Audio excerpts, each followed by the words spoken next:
அவனியாபுரம் சமயபுரம் மாரியம்மன் கோவில் 10ஆம் ஆண்டு திருவிழா வெகு விமரிசையாக நடைபெற்றது. மதுரை மாவட்டம் அவனியாபுரம் செம்பனூரணி சாலையில் அமைந்துள்ள சமயபுரம் மாரியம்மன் கோவில் 10ஆம் ஆண்டு திருவிழா குடியேற்றத்துடன் தொடங்கி அம்மனுக்கு பால், தயிர், இளநீர் உள்ளிட்ட பல்வேறு அபிஷேக பொருட்களால் சிறப்பு அபிஷேகம் செய்யப்பட்டு மகா தீபாராதனையுடன் சிறப்பு பூஜை நடைபெற்றது. பின்னர் பக்தர்கள் சக்தி கரகம் எடுத்து ஊர்வலமாக ஐயனார் கோவில் சென்று படையல் சாத்தினர்.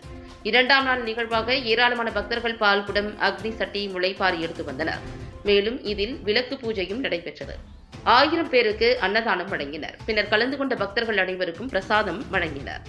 இதற்கான ஏற்பாடுகளை கோவில் தலைவர் பூசாரி பன்னீர் மற்றும் அப்பகுதியினர் சிறப்பாக செய்திருந்தனர்.